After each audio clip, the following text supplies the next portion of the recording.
Thank you to my newest patron, Taylor Hodes. I appreciate your generosity, and as always, you can reach me with any questions or concerns via Patreon PM, Minds.com, or Twitter at A Helping Hand for Me. Every dollar helps, every dollar is appreciated, and every pledge of $10 or more will earn you a permanent spot in my video credits.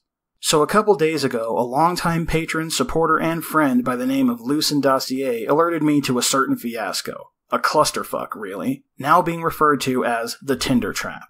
In short, a singer, actress, and model named Natasha Apont messaged hundreds of prospective dates on Tinder en masse, using the same language in each response in order to lure them to Manhattan's Union Square. Once there, she proceeded to announce to the hundreds of men present that she effectively intended to play the Tinder game in person, swiping these men left or right to their faces as she puts them through a proverbial dating Hunger Games. Thankfully, it seems that the majority of these men chose to have some dignity and refused to participate. But to my dismay, dozens of men actually did participate, and it would appear that the majority who didn't participate at least stuck around to watch the spectacle unfold, most in complete silence despite their indignation, and only 2 of them saw fit to vocalize it in any way. This incident has been steadily making the rounds across social media, most famously now being the account of a man calling himself Spencer relayed through his Twitter feed. It's been covered by a number of media outlets, including CBS, the New York Post, and The Gothamist. And yet, apparently, most people are not walking away with the lesson that it actually conveys.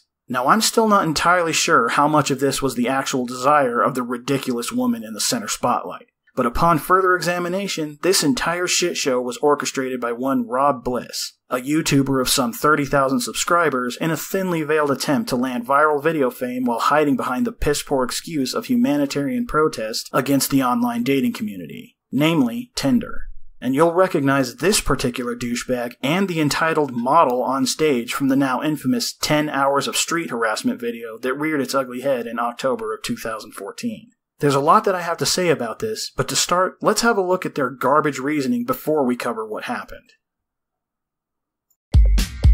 Swipe left if you're under 6 feet. No tattoo chicks, yuck. If you don't work out, we won't work out. No rice, no spice. White guys only. Please be hot. So this is messed up, right? Right. But everyone seems to go along with it. But would they if someone did this in the real world? What if Natasha were to swipe right on hundreds of guys, invite them all on a date, and treat them just like we've been treating each other on Tinder? What would people say? Right off the bat, they open the video with this virtue signaling bullshit that supposedly justifies their actions. And apparently a large number of people disagree, as is evident in the fact that the comments are now blocked. These two seem to think that Tinder and its contemporaries somehow established this behavior in us, as if these websites are somehow inherently shallow and evil. And as a result, they completely miss the bigger picture, especially with the repugnant display of hypocrisy waiting for us at the end of this video.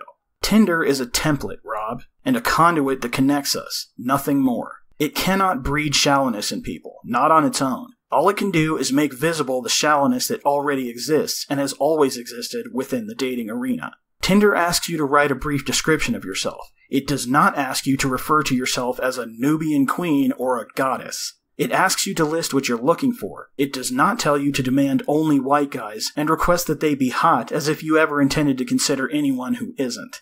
And while we're at it... But everyone seems to go along with it. But would they if someone did this in the real world? Treat them just like we've been treating each other on Tinder? What would people say? I can't help but notice how you're using the words someone and we here, as if it's in any way ambiguous who is doing this most of the time. According to this citation of a 2016 study, the first thing you'll notice is that men are nearly twice as interested in one-night stands as women by their own admission. And fair enough, because men are more visually attracted and have a higher libido earlier in life. However, you'll also notice that women are slightly more interested in browsing profiles, forgiving the disparity of what browsing means, respectively, and men are actually slightly more interested in finding a serious partner. And when we get to the strategy, we find that women are far more choosy when it comes to their matches. 35% of men reported casually liking most profiles, whereas not a single woman could say the same. 72% of men report only liking profiles they're attracted to, compared to 91% of women. It's pretty clear to see who has the higher standards and is therefore more judgmental. And wouldn't you know it, 63% of messages sent by men occur within 5 minutes of the match taking place.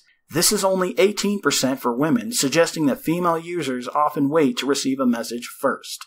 So it should come as no surprise to you that a great number of people, a great number of men, choose not to even give Tinder a chance because they know it'll be nothing more than a higher capacity version of the result they already get in real life. Nor should it surprise you that women tend to swipe left far more often than men. Because despite what feminists would have you believe, women also have their minimum standards of physical attractiveness, and as far as Tinder goes, those standards are most often enough to warrant a swipe left from the onset before any text on that profile is given consideration. At the end of the day, Tinder is not the great equalizer that so many people would have expected it to be. A swipe right usually comes from a man, and it's an expression of interest, just like a wink from across the bar. A swipe right from a woman is much more rare, and usually in response to a man who swiped right on her first. Much like a smile from across the bar in response to that initial wink, signaling her permission for him to approach. And at that point, just like in the bar, it's all going to boil down to whether the man plays his cards right or blows his chances during the interpersonal exchange. Yet anyone observing either trend will still argue for women's equal or greater share of problems in this dynamic, owing to the lack of stimulating conversation despite the raw numbers. As if men's dramatically fewer options isn't automatically going to produce that same lack of stimulating conversation.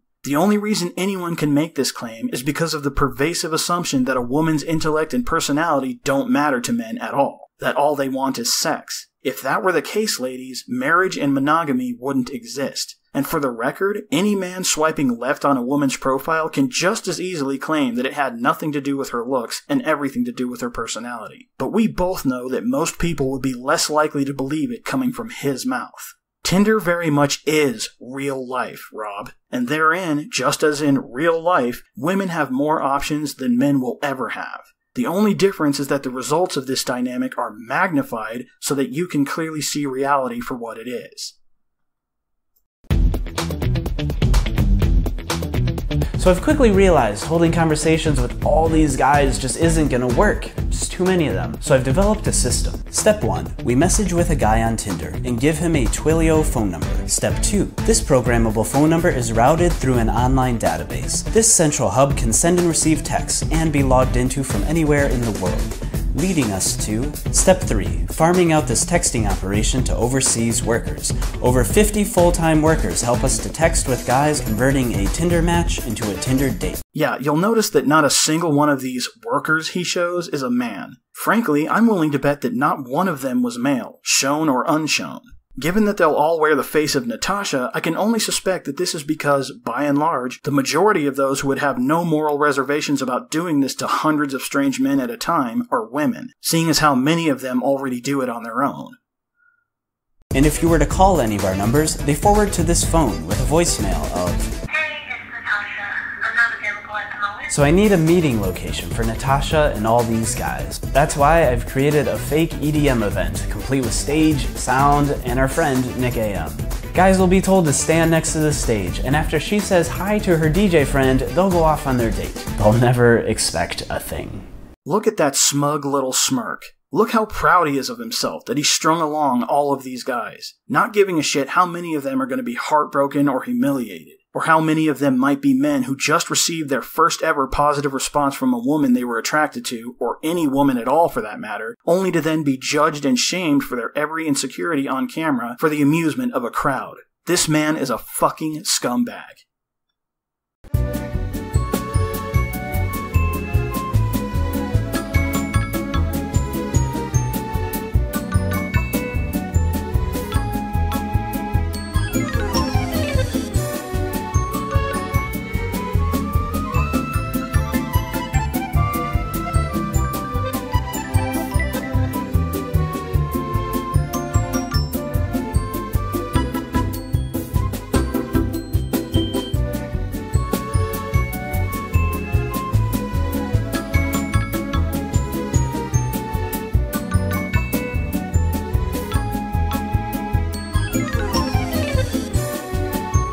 Everyone.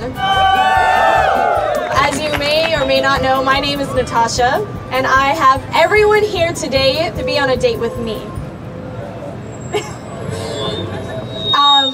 dating apps are very difficult, and I said maybe I can bring everyone here in person and see how that goes. So, do you have what it takes to win a date with me? So, we're gonna start the elimination. Half of you people here are in relationships, so those people should leave now. Well, she was definitely right to bring along those bodyguards. It's not hard to tell that these men are stunned by the fucking audacity of this woman. It's written on every face in that crowd, and I'm certainly glad to hear at least one of them calling it out for the bullshit that it is. Half of you here are in relationships? So then that would mean that you strung along a couple of hundred guys currently in relationships just so you could shuck them off in the first 30 seconds. And you somehow thought that was going to make you look like a morally upstanding person? See, this is how you can tell that not only was every worker on their payroll female, but a particular kind of female who couldn't care less about the supposed moral behind this experiment. Apart from the self-important prick who spearheaded this whole thing, the intent of this was not to make a point about the supposed evil of online dating. It was to humiliate the men who showed up, regardless of their individual circumstances or intent. Anyone under 5'10", please leave as well. No beer bellies, no long beards, no bald guys, no khakis, or is any less than 6 inches, you gotta go. You gotta go. Also, anyone named Jimmy. I don't enjoy the name Jimmy. Okay, now remember, these men knew nothing about this. Every one of them showed up because they were genuinely interested in her to one degree or another. Several bald guys who were led to the slaughter where she could shame them for being bald in broad daylight in the middle of a crowded Union Square, composed mostly of guys who thought they had a chance with her and were trying to win over the other guys. And more than likely a Jimmy or two in whose faces she just spat for their name and their name alone. And still, for that one man shouting bullshit, how many laughs did you hear? How many smiles did you see? If the genders were reversed here, how many women do you think would be laughing right now? How long do you think it would be before an angry feminist mob formed and started lighting fires in the streets? Ready? Go! 1, 2, 3, 4, 5! Yeah, take a long, hard look at that. Drink it all in. Let that image be burned into your retinas. This is the problem. These are the men who are beating up other men over the presumption of a woman's victimhood regardless of what she does or says. The men who have historically laid their expensive coats over puddles so women wouldn't get their shoes wet. The men who follow Instagram whores by the thousand, who send them expensive gifts and cash money just to receive a kissy face emoticon in thanks. The men who pile up in PUA seminars because they see sacrificing their personality, the very essence of who they are, as the lesser of two evils compared to never being able to land a date. These are the men who will throw any other man under the bus in order to get a few points ahead in a woman's eyes. Not a single one of the dickless cucks doing push-ups to the sound of that cunt's voice is thinking of anything other than her right now. They're not thinking of the other shameless jackasses doing push-ups around them. They're not hearing the crowd laughing at them, nor are they seeing the smartphone cameras filming every grueling second of their humiliation. They're just hoping to be the one man to hold out the longest because all they care about is impressing her, rising above every other man and proving themselves the best in her eyes. If there's anything you remember from this video, remember this moment. Because what you're looking at right now is the poison that has been weakening men as a demographic in the West for generations. Swipe right, swipe left. I like his shirt. Swiping left. Didn't we say 5'10" and above? 3, 2, 1, go! Let's sing. Oh. God damn it, just look at this. Is there really anything I need to say here? How can you watch this happen and not be embarrassed for every penis within earshot of that fucking microphone? They're literally lining up to be insulted and discarded like trash, only to then participate in another mortifying game for her amusement after they repeatedly learn that she has no feelings for any of them and that none of them are special. And those who didn't participate are no better. They aren't interested in the least when it comes to helping the other members of their gender. No, they'd rather film them for posterity and laugh at their pain. Do you like to travel? I love I love to travel. I've been to Excuse me, this shit you just did right here, pulled a stunt on all these men who had stuff to do, it's f***ed up. You know it's f***ed up. Absolutely. Good for you, buddy. This man is a goddamn hero. He risked a very rough removal and potential beating by those bodyguards, risked ridicule from every man in attendance, so he could voice his opinion on how wrong and disgusting this is. If I could, I would shake his hand in person, and I fully intend to see if I can track him down to personally thank him for what he did. In fact, if anyone watching this knows the identity of that man, or can somehow find him, send him to this video with my sincere appreciation and tell him to get in touch with me. I would absolutely love to hear his take on all of this. But in the end, what did it accomplish? It's clear that there's no shortage of men in that crowd who agree with him, but it wasn't enough to light a fire under them and make them protest it, because no man there sees this as an affront to men as a whole. They aren't outraged, and they're not taking offense. They're not even taking offense on behalf of the men embarrassing themselves right now. There is no male unity or loyalty. There never has been. Most men in this world do not care about other men. This is what happens on a day-to-day basis on dating. Yeah, you got that right, princess. And you, along with every other female in the West, get to bask in the glow of the fire burning down masculinity one cuck at a time. Alright, the second one. Y'all were right, I picked the second one. Do you see this? They're cheering. They're applauding. They're laughing. They're treating it like some kind of MTV Spring Break game show. Understand this. None of these men were paid. None of them auditioned. None of them did it for the fame.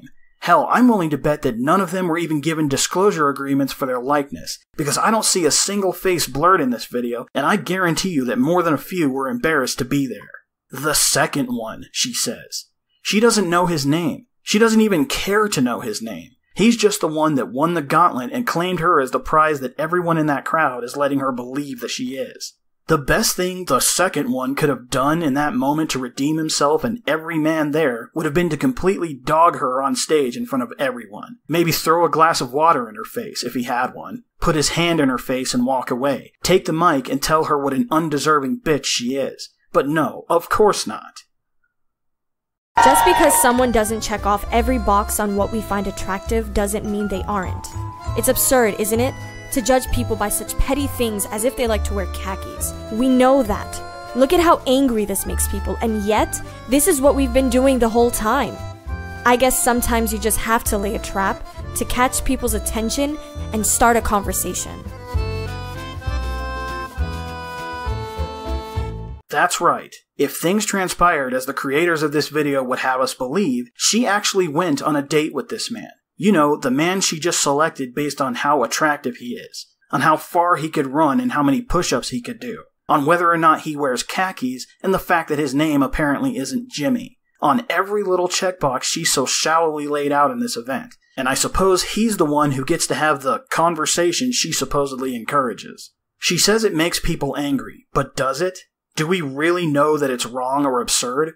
Not when it happens to men, apparently. The only ones it seemed to make angry were the men who chose to participate and got stepped on because of it. Everyone else seemed to be having a pretty good time. If you actually made people angry, you would have been pulled off that stage, Natasha. You would have heard boos, maybe even threats. But you didn't, did you? You heard cheers, laughter, and applause. And how many of those men you just hurt even heard so much as an apology from you? There's a very real possibility that one or two of them went home and killed themselves because that was the last disappointment they could take, and you placed it on an altar for everyone to see and laugh at. Do you even fucking care? This social experiment, this shameless display of female entitlement on a scale I've never seen before, illustrates the reason for everything. The reason hypergamy goes unchecked. The reason feminism has gotten out of control and women can freely call themselves victims while stepping on their supposed oppressors. The reason nobody gives a fuck about men or the problems unique to our gender. The reason there is no inherent brotherhood among men, let alone a patriarchy.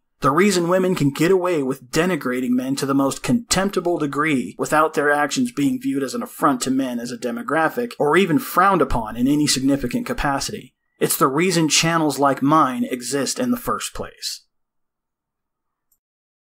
Thanks for watching, guys. If you like what you saw here, have a look at my other videos and leave me your thoughts in the comments. If you support my message, then please like, favorite, and subscribe. If you'd like to help this channel improve, you can reach out to me on Twitter or on Facebook with any suggestions. And if you'd like to support me more directly, please consider following me on Patreon. Links in the description. Thanks again, and I'll catch you all in my next video.